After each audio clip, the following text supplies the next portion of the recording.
മൃണാൾ ദാസ് മലയാളികൾക്ക് വളരെ സുപരിചിതനായ ഒരു ഫുഡ് ബ്ലോഗറാണ്. ലക്ഷക്കണക്കിന് ഫോളോവേഴ്സ് ബാക്കപ്പുമുള്ള ഒരു വലിയ യൂട്യൂബ് ചാനലൊക്കെ ഉള്ള ഒരാളാണ്. ഇദ്ദേഹത്തിൻ്റെ പണ്ടത്തെ ഒരു ഫുഡ് ബ്ലോഗിംഗ് ആണ് പ്രൊഫഷൻ. അപ്പോൾ അതിൻ്റെ പ്രധാനപ്പെട്ട രീതി എന്ന് പറയുന്നത് ഇയാൾ ഒരു ഭക്ഷണവും നല്ലതാണെന്ന് പറയില്ല.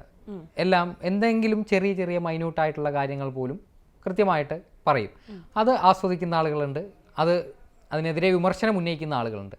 ഈ മൃണാളിൻ്റെ രീതി അയാൾക്കൊരു പക്ഷേ അത് കഴിച്ച് അവിടെ നിന്ന് കൈ കഴുകി പൈസ കൊടുത്ത് പോയി അതിൻ്റെ അപ്പുറം അവിടെ കാര്യമായിട്ടൊന്നും ചെയ്യാനില്ല. അയാൾ എടുക്കുന്ന വീഡിയോ പബ്ലിഷ് ചെയ്യുന്നു, അത് അതിൻ്റെ റീച്ച് ആ വഴിക്ക് പോവും, പിന്നീട് അടുത്ത വീഡിയോ അടുത്ത ഹോട്ടലാണ്.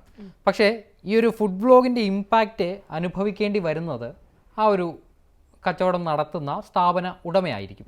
അവർക്ക് ഇദ്ദേഹം വന്ന് കഴിച്ചിട്ട് പോകുന്നു, ഇദ്ദേഹം വന്ന് കഴിച്ചിട്ട് അവിടുത്തെ അഭിപ്രായം പറയുന്നു.